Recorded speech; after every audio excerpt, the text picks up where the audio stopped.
तकदीर हमारी, हमको प्रभु का प्यार मिला। ओम शांति। शिव बाबा त्रिकालदर्शी त्रिनेत्री है। बाबा की ये स्थूल आंखें तो नहीं है, परंतु बुद्धि रूपी नेत्र ऐसा है कि जब उस नेत्र से बाबा हम आत्माओं को देखते हैं तो हम आत्माओं की दृष्टिकोण बदल जाता है। हमारा भी तीसरा नेत्र खुल जाता है और दृष्टि से आंतरिक वृत्ति, कृति, यूं कहें हमारी सृष्टि बदल जाती है। व्यवहार में आने का ढंग, दूसरों से बात करने का ढंग बदल जाता है और हम कलयुग से संगम युग पर आ जाते हैं। ये तब होता है जब बाबा हमें अपनी नजरों से निहाल करते हैं। तो आज की मुरली हमें बाबा की नजरों से निहाल करने वाली है। समझते हैं गहराई से इसके गूढ़ अर्थ को। आज है 5 अप्रैल 2024। बाबा के मधुर महावाक्य हैं, मीठे बच्चे बाप को प्यार से याद करो तो तुम निहाल हो जाएंगे। नजर से निहाल होना माना विश्व का मालिक बनना। प्रश्न है, नजर से निहाल किंदा स्वामी सतगुरु, इसका वास्तविक अर्थ क्या है? भक्ति मार्ग में गाते थे परंतु अर्थ नहीं जानते थे। उत्तर है, आत्मा को बाप द्वारा जब तीसरी आंख मिलती है और उस आंख से बाप को पहचान लेती है। इन आंखों से तो बाबा दिखाई नहीं देते, परंतु हाँ, जब ये तीसरी आंख खुलती है और बाबा को पहचान लेती है तो निहाल हो जाती, अर्थात सदगति मिल जाती। बाबा कहते, बच्चे देही अभिमानी बन तुम मेरे से नजर लगाओ, अर्थात मुझे याद करो और संग तोड़ एक मेरे संग जोड़ो तो बेहाल अर्थात कंगाल से निहाल अर्थात साहूकार बन जाएंगे। बस क्या करना है? इस मन बुद्धि से बाबा को याद करना है। यह नजर से निहाल होना, सदगति प्राप्त हो जाना। ओम शांति। मीठे मीठे रूहानी बच्चे किसके पास आते हैं? रूहानी बाप के पास। समझते हो, हम शिव बाबा के पास जाते हैं। ये भी जानते हैं शिव बाबा सब आत्माओं का बाप है। यह भी बच्चों को निश्चय चाहिए कि वह सुप्रीम टीचर भी है तो सुप्रीम गुरु भी है। सुप्रीम को परम कहा जाता है। उस एक को ही याद करना है। नजर से नजर मिलाते हैं ना? कौन सी नजर? मन और बुद्धि आत्मा की परमात्मा के साथ मिल जाती है। गायन है, नजर से निहाल कींदा स्वामी सतगुरु। उनका अर्थ चाहिए, नजर से निहाल किसको? जरूर सारी दुनिया के लिए कहेंगे, क्योंकि सर्व का सदगति दाता है। वो सतगुरु सर्व आत्माओं की सदगति करते हैं, सर्व को इस पतित दुनिया से ले जाने वाला है। अब नजर किसकी? क्या यह आंखें? ये आंखें तो नहीं। नहीं, तीसरी आंख मिलती है ज्ञान की, जिससे आत्मा जानती है कि यह हम सभी आत्माओं का बाप है। बुद्धि रूपी नेत्र से, ज्ञान रूपी नेत्र से समझ जाती है आत्मा कि ये मेरा बाबा है। बाप आत्माओं को राय देते हैं। पहचान गए हो तो क्या राय मिलेगी? कि मुझे याद करो। बाप आत्माओं को समझाते हैं। आत्माएं ही पतित तमु प्रधान बनी है। अब यह तुम्हारा 84वां जन्म है। यह नाटक पूरा होता है, पूरा होना भी चाहिए जरूर। हर कल्प पुरानी दुनिया से नई बनती है, नई सो फिर पुरानी होती है। नाम भी अलग है।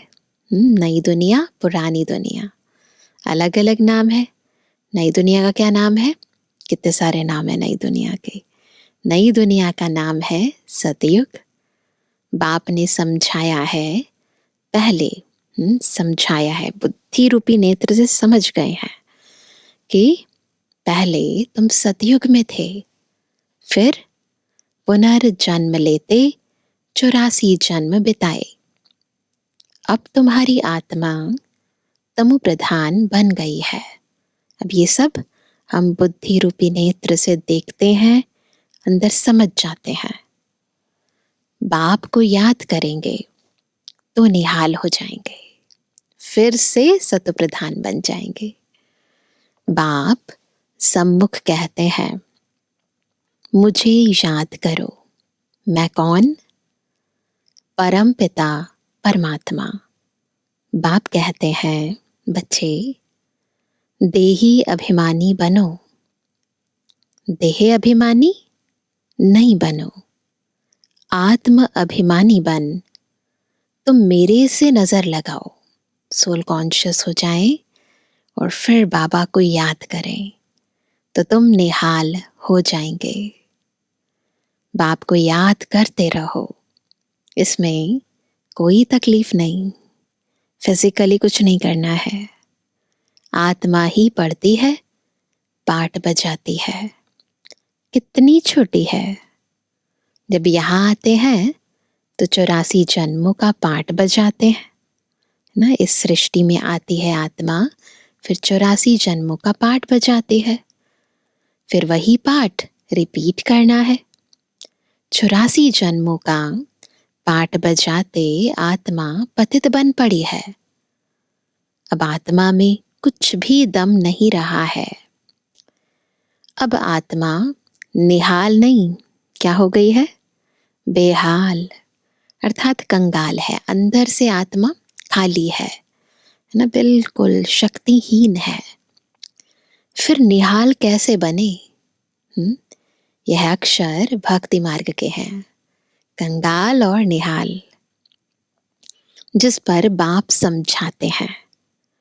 वेद, शास्त्र, चित्रों आदि पर भी समझाते हैं। तुमने यह चित्र श्रीमत पर बनाए हैं। आसुरी मत पर तो अनेक ढेर के ढेर चित्र बनाए हैं। उनका कोई ऑक्यूपेशन नहीं।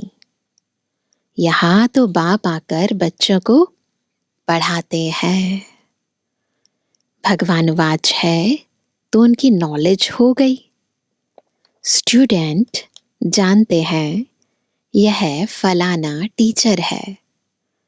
यहाँ तुम बच्चे जानते हो कि बेहद का बाप एक ही बार आकर ऐसी वंडरफुल पढ़ाई पढ़ाते हैं। इस पढ़ाई और उस पढ़ाई में रात दिन का फर्क है। वह पढ़ाई पढ़ते पढ़ते रात पड़ जाती है। दुनियावी पढ़ाई पढ़ते पढ़ते कलयुग आ गया। इस पढ़ाई से दिन में चले जाते हैं, सतयुग आ जाता है इस पढ़ाई को पढ़ने से।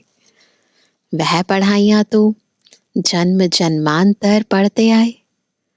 इसमें तो बाप साफ बतलाते हैं कि आत्मा जब पवित्र होगी तब धारणा होगी। बिल्कुल क्लियर है।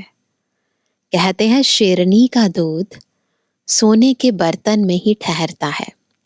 वो तो कोई भी पढ़े, कोई हर्जा नहीं, परंतु यहाँ ये वंडरफुल पढ़ाई ऐसी है कि जब तक बुद्धि पवित्र नहीं होगी ना, तब तक ठहरेगी नहीं, ये ज्ञान ठहरेगा नहीं बुद्धि में। तो इसलिए बाबा ने कहा कि तुम बच्चे समझते हो, हम अब सोने का बर्तन बन रहे हैं, यानी पवित्र बन रहे हैं। होंगे तो मनुष्य ही, परंतु आत्मा को संपूर्ण पवित्र बनना है। 24 कैरेट था, आत्मा बिल्कुल प्योर थी। अभी 9 कैरेट हो गया है। कितनी अलॉय हो गई है। आत्मा की ज्योति जो जगी हुई थी सतयुग आदि में, आत्मा की ज्योति बिल्कुल जगी हुई थी, घृत फुल था। अब वह बुझ गई है। ज्योति जगी हुई और बुझी हुई वालों में फर्क है। ज्योति कैसे जगी और पद कैसे पाया, यह बाप ही समझाते हैं। आत्मा अपनी सोल कॉन्शियस स्टेज में दोबारा कैसे आई और कैसे उसे इतना उच्च पद मिला, लक्ष्मी और नारायण जैसा, ये सब बाबा बताते हैं। इसीलिए तो देखते ना मंदिरों में देवी देवताओं के आगे ज्योत जगाते हैं, क्योंकि उन आत्माओं की ज्योति जो है वो जगी हुई थी, वो सोल कॉन्शियस स्टेज में थे। बाप कहते हैं मुझे याद करो। जो मुझे अच्छी तरह याद करेंगे, मैं भी उनको अच्छी तरह याद करूंगा। यह भी बच्चे जानते हैं, नजर से निहाल करने वाला एक बाप ही स्वामी है। न स्वामी कींदा सतगुरु, वही एक स्वामी है। इनकी आत्मा भी निहाल होती है। ब्रह्मा बाबा की आत्मा भी निहाल होती है, यानी उनको भी सदगति मिलती है। तुम सब कौन हो? परवाने हो। उनको क्षमा कहते हैं। कोई परवाने सिर्फ फेरी पहनने आते हैं, कोई अच्छी तरह पहचान लेते हैं तो जीते जी मर जाते हैं, फिदा हो जाते हैं क्षमा पर। कोई फेरी पहन चले जाते हैं, फिर कभी कभी आते हैं, फिर चले जाते हैं। इस संगम का ही सारा गायन है। वो स्थूल रूप में दिखाते हैं ना, परवाने आए, कुछ आए, थोड़ी देर के लिए चक्कर लगाया, चले गए, और कुछ मर मिटे। तो यादगार तो वो है स्थूल रूप में, लेकिन वास्तविक अर्थ बाबा बताते हैं कि संगम का ही सारा गायन है। इस समय जो कुछ चलता है उनके ही शास्त्र बनते हैं। बाप एक ही बार आकर वर्षा देकर चले जाते हैं। बेहद का बाप जरूर बेहद का वर्षा देंगे। हद की प्रॉपर्टी की बात नहीं है, बेहद की प्रॉपर्टी आत्मा को मिल जाती है। गायन भी है, 21 पीढ़ी 21 पीढ़ी तक भगवान का वर्षा मिलता है, 21 पीढ़ी का उद्धार हो जाता है। सतयुग में वर्षा कौन देते हैं?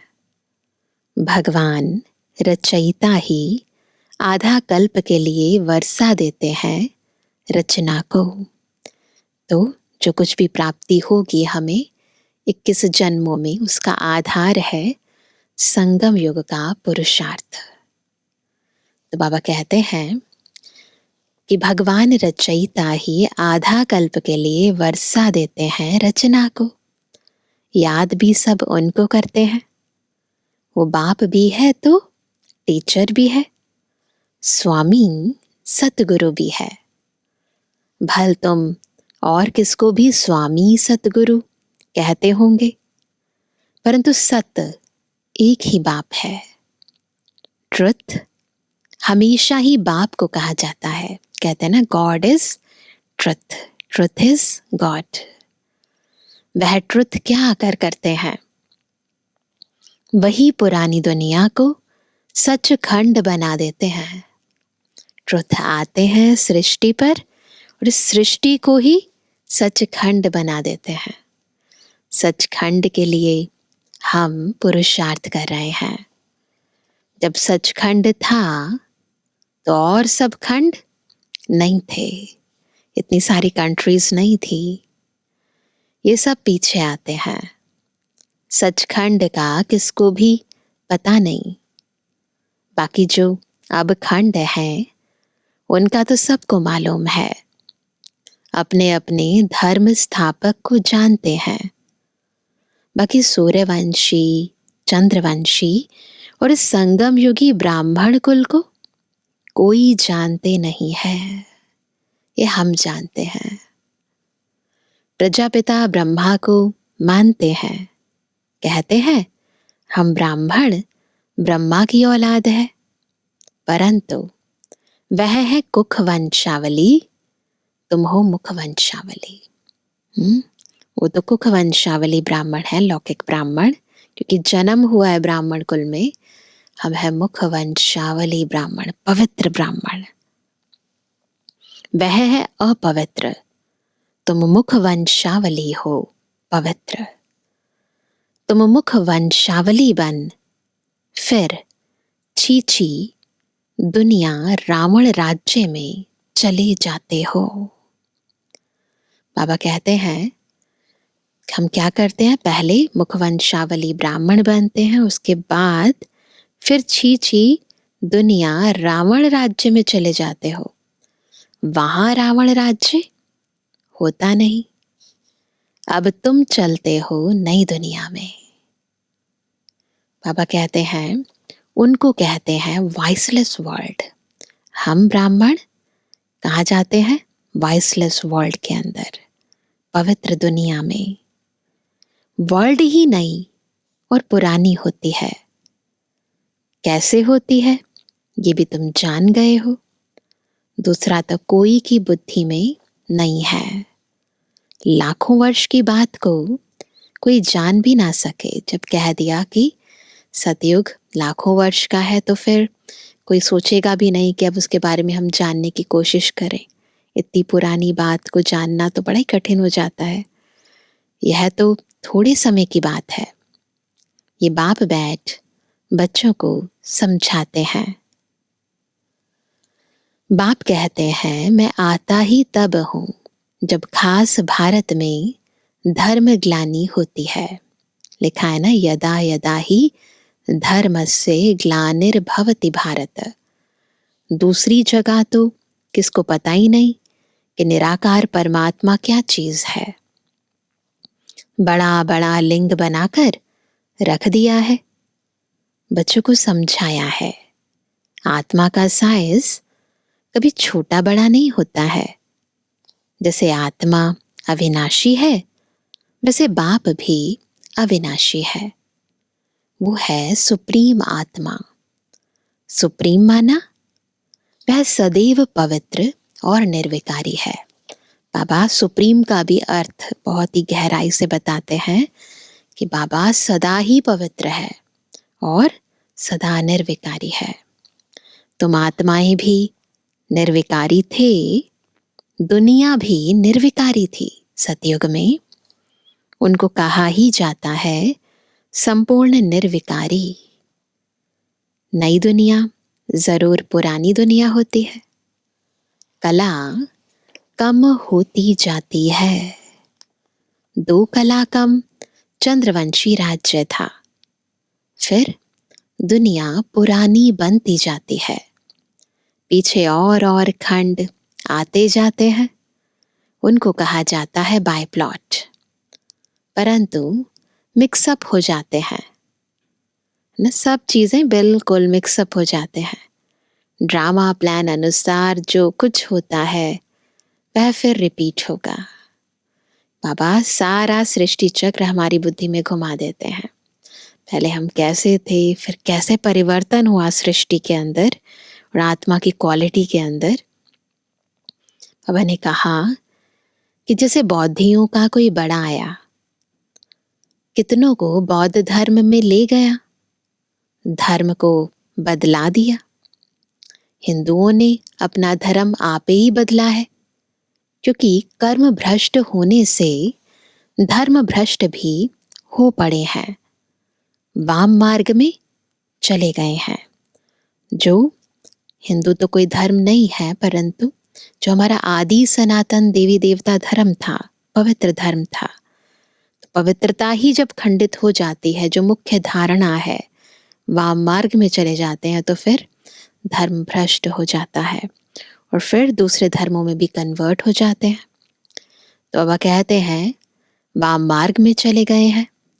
जगन्नाथ के मंदिर में भी भल गए होंगे, परंतु कोई का कुछ ख्याल नहीं चलता है ना। मंदिर में हम कई बार गए होंगे जगन्नाथपुरी में, तो टेम्पल के अंदर अगर देखें तो चारों तरफ जो देवी देवताओं की चित्रों की नक्काशी जैसी हुई है, तो बहुत ही खराब चित्र देवी देवताओं के दिखाए हैं।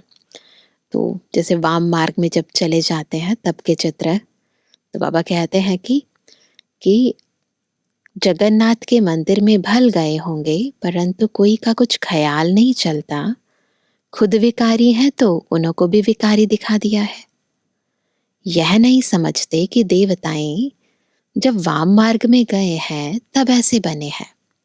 ऐसा नहीं है देवताएं अपवित्र होते हैं और विकारी होते हैं, नहीं। देवताएं जब वाम मार्ग में जाते हैं, द्वापर युग के अंदर उल्टा रास्ता लेते हैं, बॉडी कॉन्शियस होते हैं, वही आत्मा जो देव आत्मा थी, जब वो अपने बॉडी कॉन्शियसनेस में आ जाती है, तब आत्मा विकृत कर्म करने लगती है। उससे पहले वो आत्मा प्योर थी। तो देवी देवताएं जब थे तो प्योरिटी की धारणा थी। वही आत्मा द्वापर युग से विकारी बन जाती है। लेकिन ये बात कोई समझता नहीं है ना, तो वो ये समझते शायद देवी देवताएं भी ऐसे थे। तो बाबा कहते हैं यह नहीं समझते कि देवताएं जब वाम मार्ग में गए हैं तब ऐसे बने हैं। उस समय के ही यह चित्र है। देवता नाम तो बड़ा अच्छा है, हिंदू तो हिंदुस्तान का नाम है, फिर अपने को हिंदू कह दिया है। कितनी भूल है। इसलिए बाप कहते हैं, इसी चीज का गायन है, यदा यदा ही धर्मस्य ग्लानिर्भवति भारत। तो अपने धर्म की ग्लानि करती है। बाबा भारत में आते हैं, ऐसे तो नहीं कहते मैं हिंदुस्तान में आता हूं। असली नाम भारत है। यह है भारत, हिंदुस्तान व हिंदू धर्म है नहीं। मुसलमानों ने हिंदुस्तान नाम रखा है, यह भी ड्रामा में नोंद है। ये नाम बदलना भी ड्रामा में नोंद है। अच्छी रीति समझना चाहिए, वास्तविकता क्या है नहीं समझना बहुत जरूरी है। यह भी नॉलेज है। पुनर्जन्म लेते लेते वाम मार्ग में आते आते भ्रष्टाचारी बन पड़ते हैं। फिर उन्हों के आगे जाकर कहते हैं, विकारी बन जाते हैं। फिर देवी देवताओं के आगे जाकर कहते हैं आप संपूर्ण निर्विकारी हो, हम विकारी पापी हैं। और कोई खंड वाले ऐसे नहीं कहेंगे, और कोई धर्म वाले ऐसे नहीं कहते हैं हम नीच हैं अथवा हमारे में कोई गुण ना ही है। ऐसे बोलते हैं ना, मुझे निर्गुण हारे में कोई गुण ना ही। तो ऐसा नहीं कहते कि हम नीच हैं अथवा हमारे में कोई गुण नहीं है। ऐसे कहते कभी सुना नहीं होगा, और किसी की ऐसी आरती होती ही नहीं। सिख लोग भी ग्रंथ के आगे बैठते हैं, परंतु ऐसे कभी नहीं कहते कि नानक तुम निर्विकारी हम विकारी। कभी भी नहीं कहते। नानक पंथी कंगन लगाते हैं, वह है निर्विकारी पने की निशानी ना। कड़ा पहनते हैं ना, कंगन लगाते हैं, तो वह निर्विकारी पने की निशानी। परंतु विकार बगैर रह नहीं सकते हैं। भले पवित्रता की निशानी कंगन पहना है, परंतु रह नहीं सकते हैं। झूठी निशानियां रखती हैं। जैसे हिंदू लोग जनेऊ पहनते हैं, पवित्रता की निशानी है। जनेऊ भी पवित्रता की निशानी है। आजकल तो धर्म को भी नहीं मानते। अभी कोई नहीं पहनते, ज़्यादा बहुत कम ब्राह्मण लोग धारण करते हैं। इस समय भक्ति मार्ग चल रहा है। बाबा कहते हैं इनको कहा जाता है भक्ति कल्ट। ज्ञान कल्ट सतयुग में है। सतयुग में देवताएं हैं संपूर्ण निर्विकारी। कलयुग में संपूर्ण निर्विकारी कोई हो ना सके, इम्पॉसिबल है। प्रवृत्ति मार्ग वालों की स्थापना तो बाप ही करते हैं। बाकी सब गुरु हैं निवृत्ति मार्ग वाले, वो तो घर बार छोड़कर जंगल में चले जाते हैं। उनसे उन्हों का जोर जास्ती हो गया है। बाप कहते हैं यह जो कुछ तुमने पढ़ा है उनसे मैं नहीं मिलता हूं। मैं जब आता हूं तो सबको नजर से निहाल कर देता हूं ना।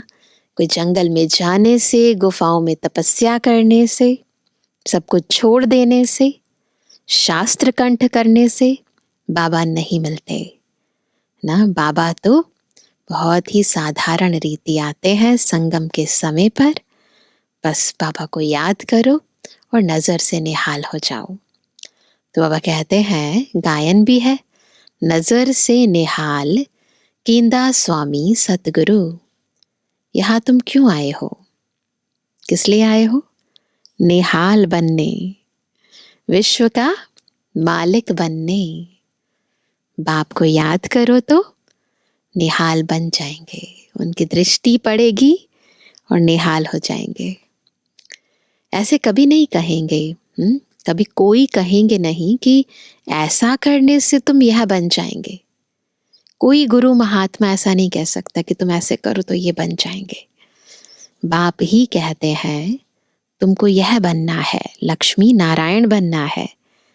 यह लक्ष्मी नारायण कैसे बने कोई को मालूम नहीं है। तुम बच्चों को बाप सब कुछ बताते हैं। यही 84 जन्म ले पतित बने, फिर तुमको यह बनाने आया हूं। कॉन्फिडेंस आ जाता है आत्मा को, मैं थी इसलिए फिर से बन सकती हूं।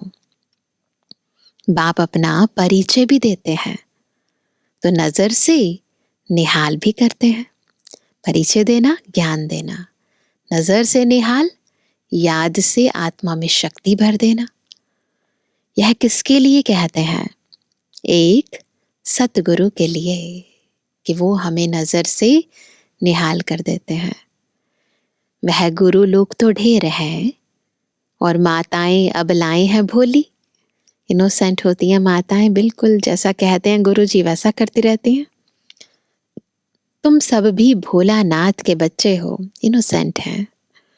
शंकर के लिए कहा है आंख खोली विनाश हो गया, कहते हैं ना, तीसरा नेत्र खोला और विनाश हो गया। यह भी पाप हो जाए। बाप कभी ऐसे काम के लिए डायरेक्शन नहीं देते हैं। विनाश तो कोई और चीजों से होगा ना, शंकर के तीसरे नेत्र से नहीं होगा। उसके लिए बहुत सारी चीजें बनी हुई हैं ऑलरेडी। अभी बाप ऐसे डायरेक्शन नहीं देते कि चलो विनाश कर दो। यह तो सब साइंस निकालते रहते हैं। समझते हैं हम अपने कुल का आपे ही विनाश करते हैं, समझते हैं ना। जब बनाई है ऐसी चीजें जिससे सारा विश्व खत्म हो जाए, तो बनाने वाला समझता है ना कि मैं इस बात के निमित्त बन रहा हूं, मेरे कारण विनाश हो जाएगा। समझते हैं कि हम अपने कुल का खुद ही विनाश करते हैं। वह भी बांधे हुए हैं। ड्रामा ऐसा है, सबको बांधे हुआ है, छोड़ नहीं सकते। नाम कितना होता है, ऐसी ऐसी इन्वेंशंस करते हैं तो नाम कितना होता है। मून में जाते हैं परंतु फायदा कुछ भी नहीं। क्या प्राप्ति होगी मून पर जाने से? मीठे मीठे बच्चे, तुम भी बाप से नजर लगाओ, यानी याद करो, अथवा हे आत्मा अपने बाप को याद करो तो निहाल हो जाएंगे।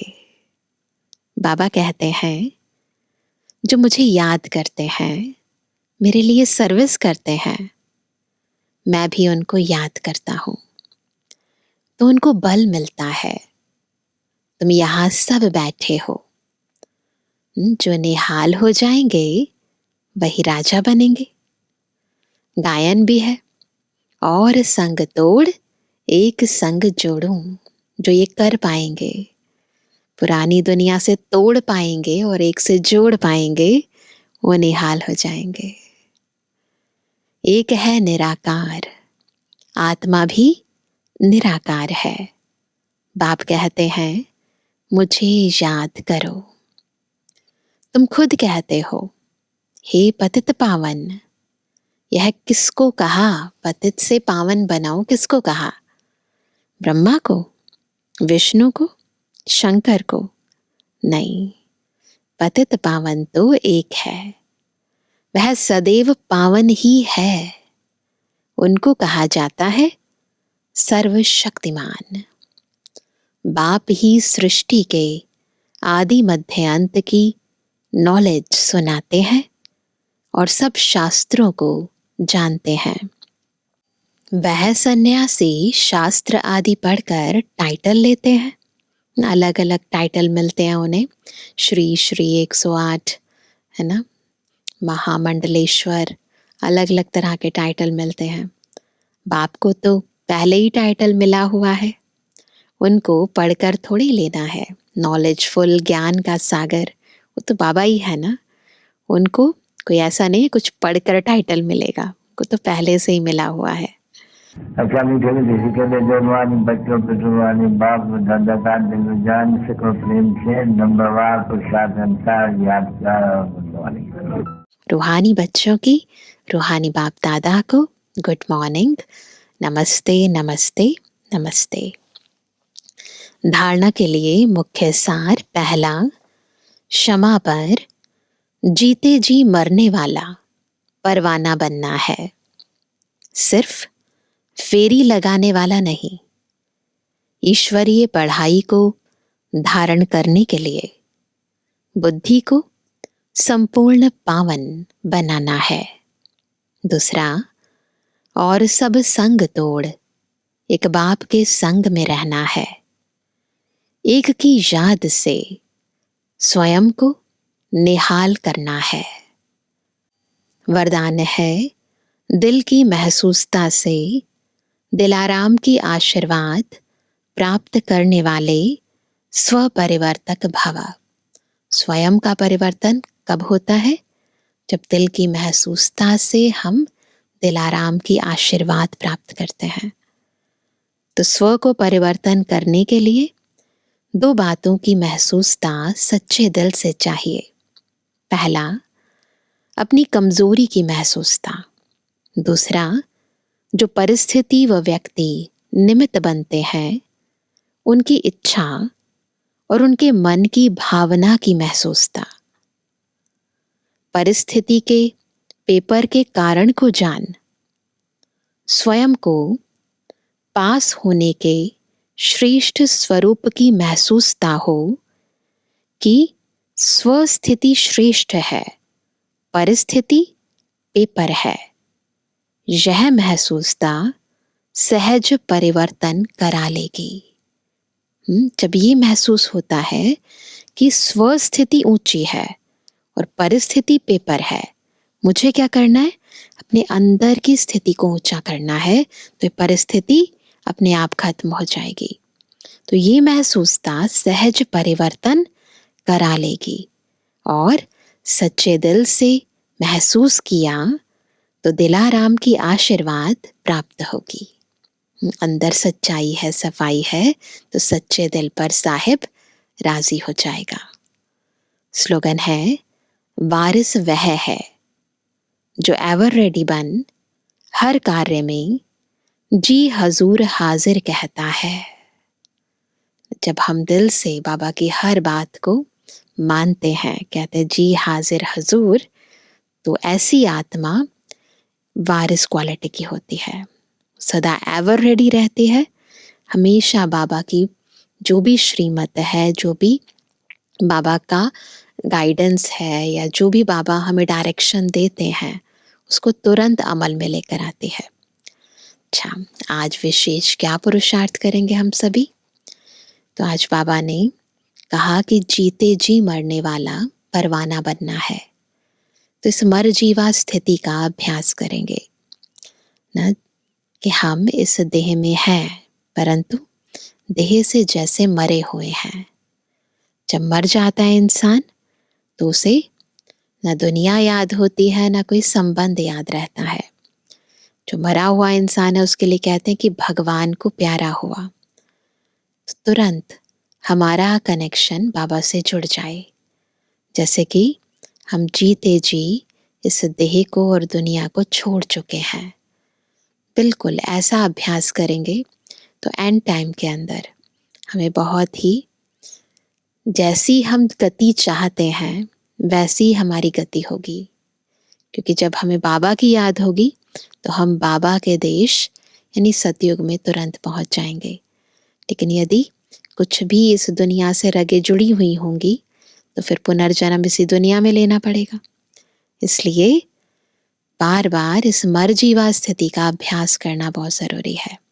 जन्म है मर जीवा, परंतु स्थिति का अभ्यास करना ज़रूरी है। क्षमा पर पूरा फिदा होने वाला, मरने वाला, मिटने वाला परवाना बनना है। अच्छा, ओम शांति।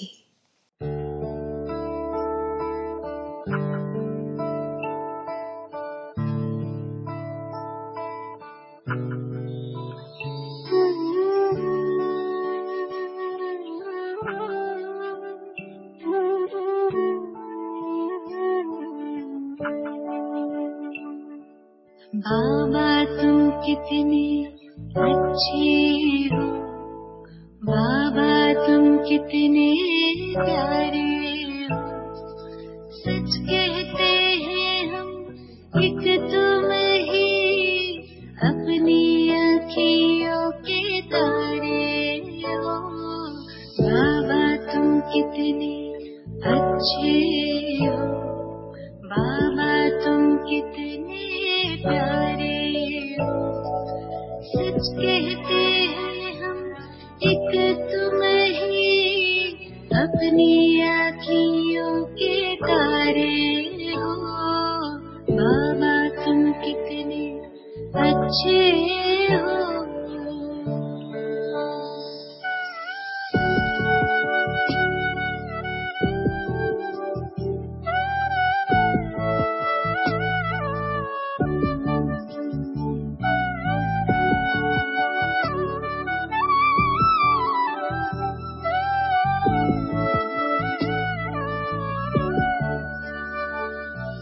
दिल तक पे हमें बिठाया, मस्तक मणि बनाया।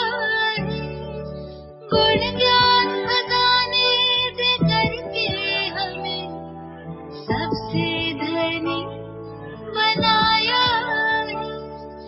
रत्नों की थालियां भर भर के आंचल भर दिए हमारे हो। बाबा तुम कितने अच्छे हो।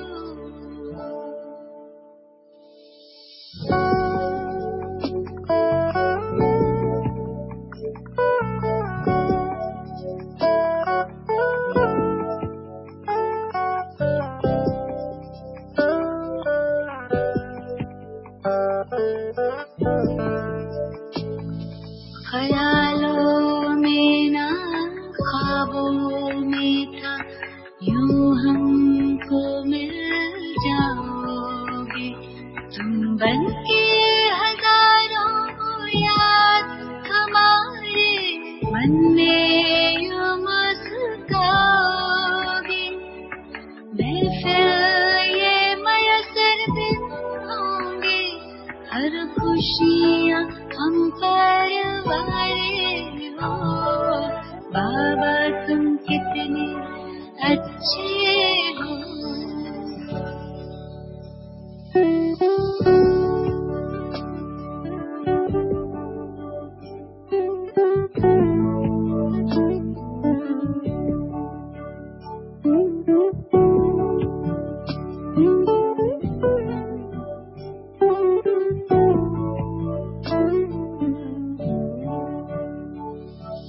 हसरत यही है हर दिल में, अब प्यार तुम्हारा भर जाए। संग के रंग में रंग के तेरे, हंसते गाते हम घर जाए। योगी पावन जीवन देकर नवयुग के दिए नजारे हो। बाबा तुम कितने अच्छे हो, बाबा तुम कितने प्यारे हो। सच कहते हैं हम एक तुम ही, अपनी अखियों के तारे हो। बाबा तुम कितने अच्छे हो, बाबा तुम कितने प्यारे हो। सच कहते हैं हम एक तुम ही, अपनी अखियों के तारे हो। बाबा तुम कितने अच्छे